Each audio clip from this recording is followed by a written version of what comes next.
Hello everyone, and thank you for joining me today.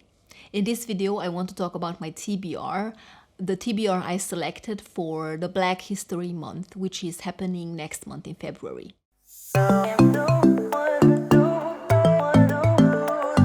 I also want to participate in Seji's Blacklit Challenge, where you have to earn 4 points.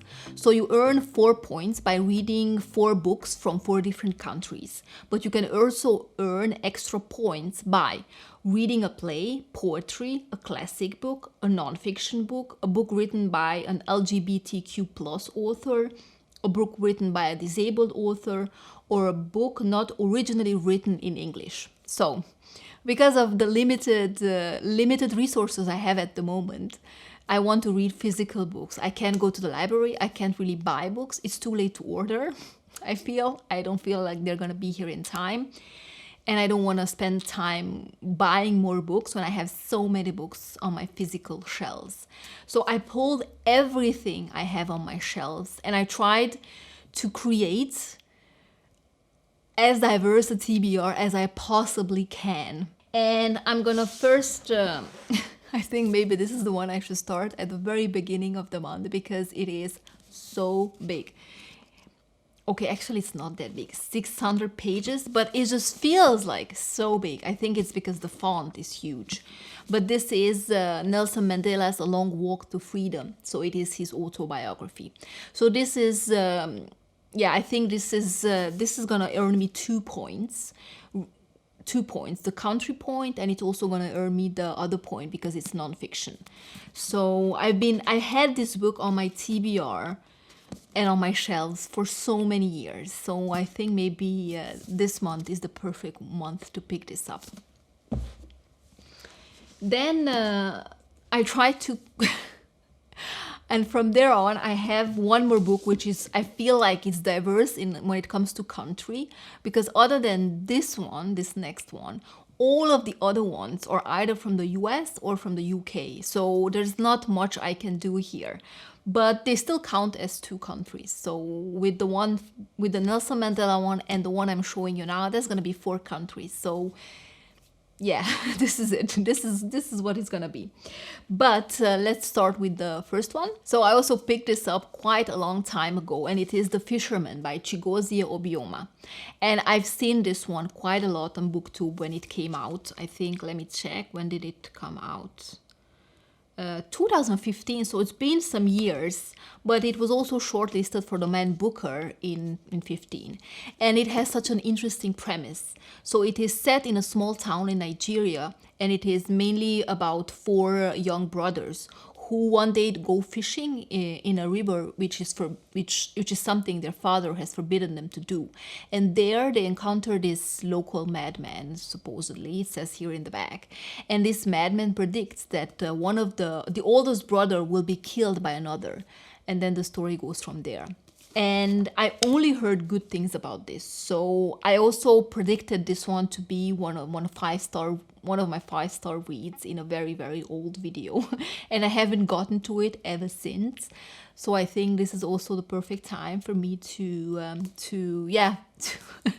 work on that TBR as well.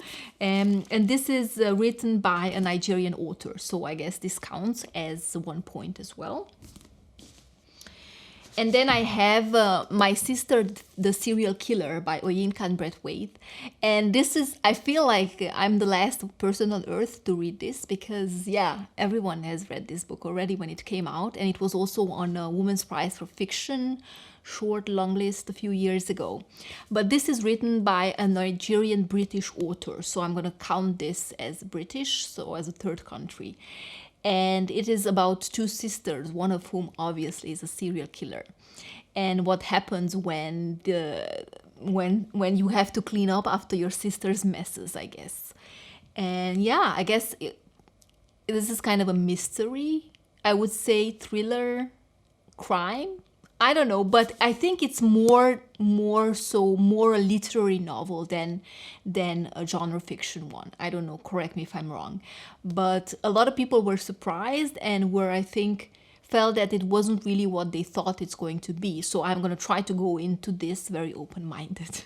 And then I have 2 books here written by American authors, and that is because I couldn't choose between the 2, and one of them is so short that I can definitely squeeze it in. This first one is also quite short, and it is non-fiction, so it's gonna count as 2 points. So yes, for the challenge. But it is Ta-Nehisi Coates' Between the World and Me, in which he writes to his son and he answers questions his son might ask while growing up, and he answers by recounting his own experiences with different topics like race, for example.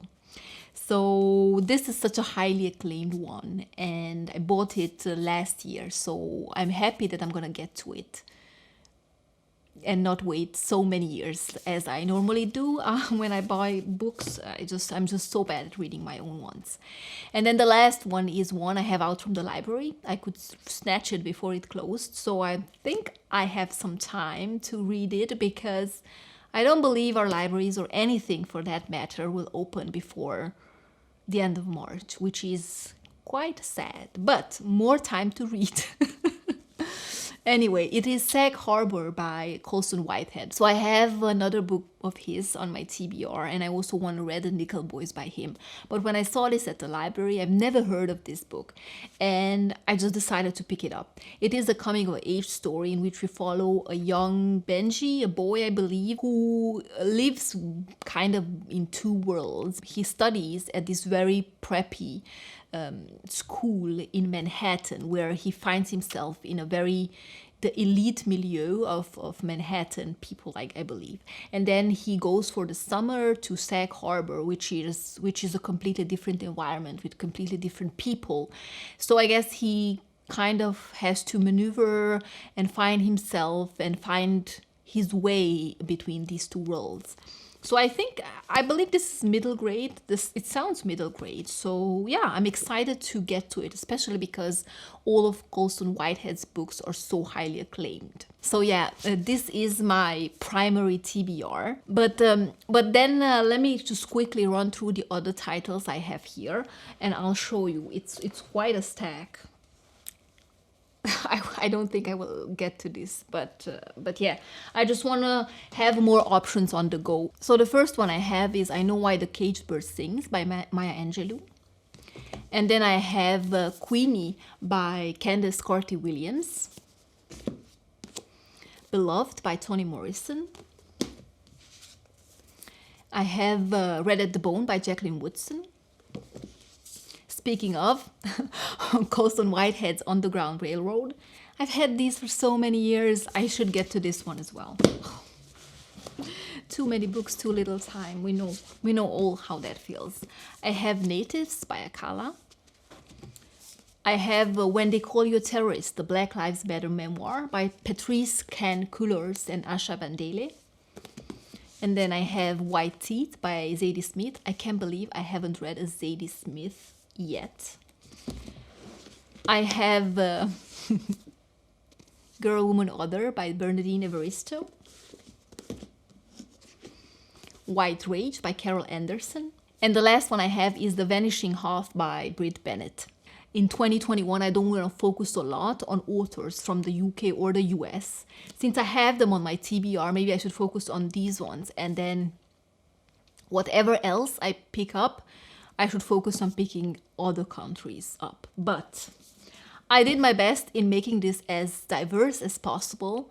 And yeah, I just feel like I should focus on these physical books, because I could check my library's ebooks, or I could check Kindle books or audiobooks as well. But I don't want to... It's still the beginning of the year, so I want to focus on my physical books. And let's see how that goes. So these are all the books I have available for me here at home without going anywhere and spreading viruses and whatnot to pick up and read throughout February. I think this is a great stack, and it's probably going to be really a great reading month as well.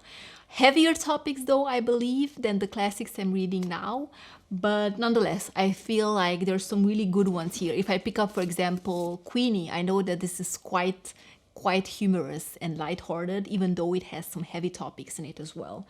And I believe as well that Girl, Woman, Other has some humor in it. Correct me if I'm wrong. But I'm definitely sure that Queenie is the more lighthearted one. Let me know if you're also thinking about participating in Black History Month and what are the books you're planning to read.